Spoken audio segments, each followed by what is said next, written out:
everyone. For those who don't know me, I'm Yasmina. In the next 10 minutes, I'll take you on a tour of Lebanon as it is today. Buckle up, it's going to be a colorful ride.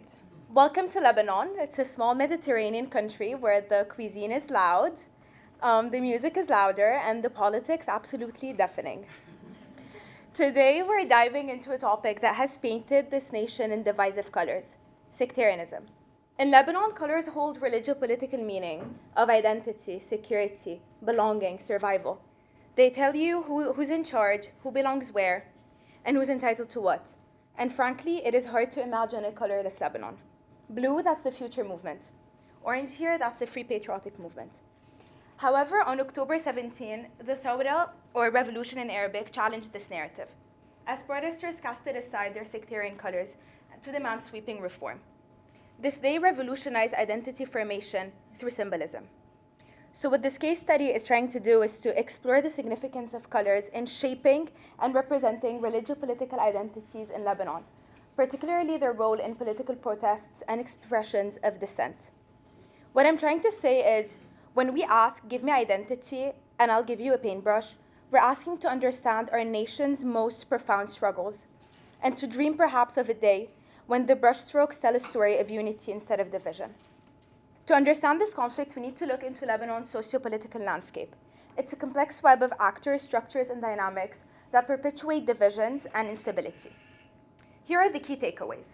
Government institutions are aligned with sectarian identities, and while governmental entities influence the population on national identity matters, the population in turn reinforces these political parties by vowing allegiance to them and feeding on their sectarian narrative. The result, a fragmented Lebanese society. I've selected two analytical frameworks that offer detailed insight into the conflict. So firstly, we have the charmed loop. And what we see here is the following. So colors are sectarian identity markers. The public displays those colors as symbols of pride and allegiance. This creates othering, which feeds fear and mistrust amongst the population. And in turn, this fuels a stronger attachment to colors as they become a source of identity and security. And the cycle goes on. The next tool is Maslow's hierarchy of needs, and it focuses on the plight of the Lebanese youth, a group that is deeply embittered by the current status quo. They embody a potential catalyst for change, so meeting their basic needs is essential because what we're looking for is to nurture a generation capable of positive transformation. I dove into a mosaic of sources to unravel Lebanon's identity struggles further, and a couple of theories stand out as relevant to the next part of my research. Through the lens of the Coordinated Management of Meaning, or CMM, colors shape Lebanon's collective imagination. They are embedded in meanings of sectarian affiliation. Social identity theory explains further how these visual codes distinguish in-groups from out-groups, thus driving in-group favoritism and out-group discrimination. And then McKellen's need for affiliation adds in another layer, highlighting how colors symbolize belonging to specific sectarian groups. So for example, the Free Patriotic Movement, it's the first picture that I showed you with the orange color, uses orange to signify unity and mobilizing as a group and even existing as one. So the population's needs stand out, and the politicians' needs stand out clear as day here. For the people, it's all about belonging, the opportunity to be, security, justice. Whereas for the politicians, it's a different game. It's all about power, influence, and support from their constituents or even foreign backers. These needs are the bedrock of Lebanon's fractured identity. So drawing from the needs of the population, I'm going to zoom in on them. I would like to share the potential solutions that aim to reduce sectarian divisions and by shifting perceptions, behaviors, and attitudes. The interventions aim to dismantle the us versus them dynamics and advocate for a reconciliation-based coexistence. So my three proposed interventions, I think that's very important, and that's what I love the most about them, is that they all repurpose the use of colors from what is traditionally a tool of division to a tool that helps the participants truly understand and see one another. So first and foremost, the need for justice. Civil war and corruption have created a culture of blame where sects usually point the finger at one another. In secular school settings, playback theater step in a twofold approach: storytelling followed by reflection. So first, students and parents will collaborate with a facilitator to explore themes like identity and discrimination. In the first act, stories from the past are enacted on stage to explore historical grievances. And in the second act, there's going to be a focus on present experiences to highlight the ongoing sectarian dynamics.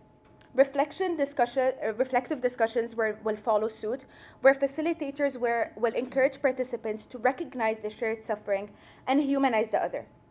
Eventually, students will become facilitators themselves. Next, we have the need for recognition. So the Lebanese youth are angry and yearning to shape their future on their own terms. So picture this, a small round tables with coffee and conversation, where young people from all sects will gather at a secular venue to discuss Lebanon's challenges. So I was thinking that this World Cafe can be held monthly at the National Museum of Beirut. Beirut is the capital and it's home to all sects, so it sounds like the perfect place. Graphic professionals will visually document the conversations using colors to materialize diversity and demonstrate the potential for collaboration despite differences. Participants will be pre-screened to ensure that they are willing to move beyond their sectarian agendas. In Lebanon, where the youth often feel powerless, the World Cafe shifts the narrative, and it does something amazing by empowering the youth to lead discussions and co-create a vision for Lebanon. Finally, we have redefining the need for belonging and identity through urban planning. In Beirut, the capital, sectarian divisions are starkly visible, with the city split between a Christian East predominantly and a Muslim West predominantly. And within those two divisions, we have larger subdivisions as well. Religio-political symbols dominate these neighborhoods. So these symbols, such as partisan flags, for example, reinforce identity along religious lines, fostering pride and identity within specific group while alienating others. The interventions aim to eliminate these symbols and replace them with secular and inclusive signage. Residents here will play a crucial role as co-creators by sketching their ideal space and engaging in dialogue aimed at promoting the reconsideration of those divisive symbols, their necessity, and their impact on communities. Urban planners will then harness these sketches for the design of the urban plan. Here, urban policy sends a powerful message because it shows that Beirut belongs to everyone and not to a specific sectarian party. So the solutions seem to be right here, but what's the catch? We have structural dividers, like the entrenched political elites that are going to dig their heels in, resisting change to maintain power. Some communities very reliant on patronage networks might also resist the interventions altogether. Plus, there are fear of sectarian shifts, like the weakening Sunni leadership, which can push communities further into their corners.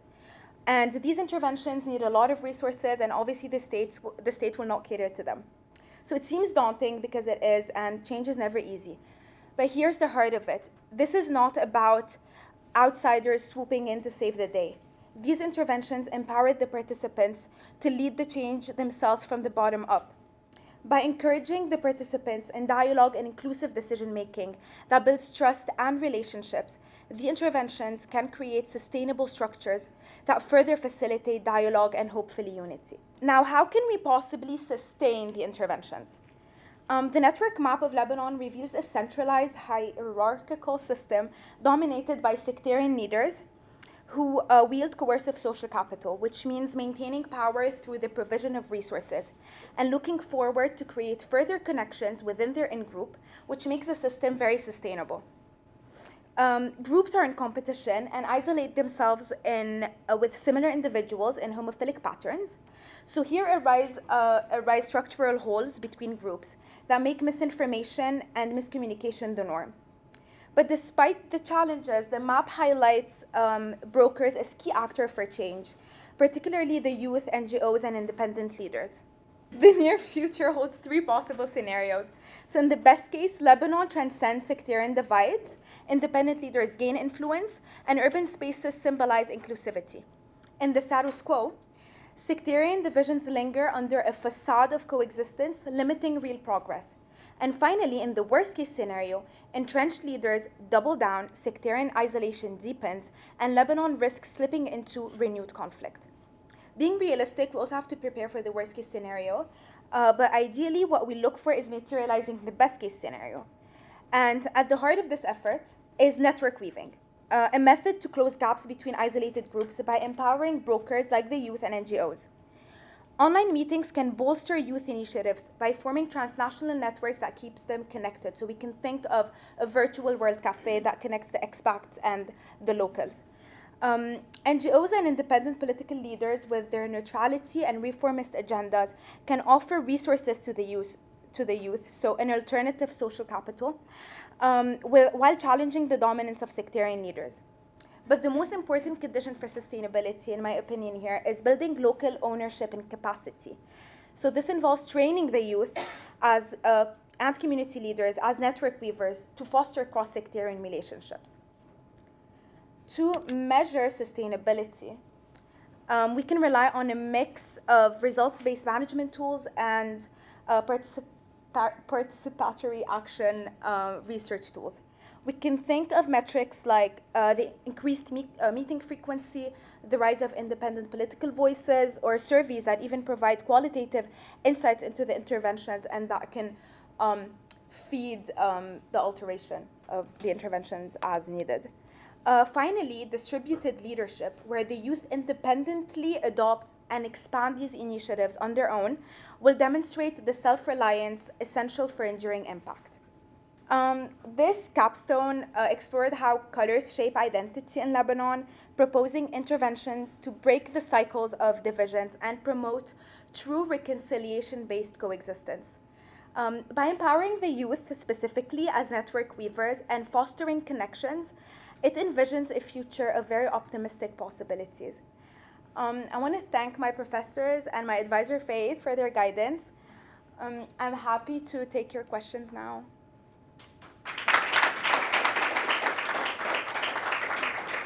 Thank you, Yasmina. Thank you. Would anyone online like to ask a question? Let me open it up to anyone in the room if you have a question. Yes. Please, come back there. My name is Young Paul. I attended one class at another master's here. And my question is, which I learned here, is why aren't things worse? What have you identified that still maintain some sort of a maybe facade of peace or facade of calmness in some sense? Okay. I have one explanation to it. I mean, there are many factors, but one that really speaks to me and that I feel like is very accurate is the fact that those sectarian leaders have gained power in 1975 when the civil war has begun. And they were the ones leading like their troops and their militias on the ground. And usually, I don't know if it's just me that sees it that way, but when the chef of the troops is usually the one who's going to take power later on when they gain territory. The thing is, those leaders are now 70 to 80 years old. So if they were to engage in a new civil war, if the civil war were to start again, they would lose their power because the ones who are going to be leading the troops on the ground will probably overthrow them. So it's important for them to keep this Cold War, but never to physically engage in conflict. Yes, I mean, they do send a bit of, their militias on the ground to wreak havoc on the streets, but it's never an actual materialization of true conflict that involves arms. All right, thank you, Yasmina. Thank you.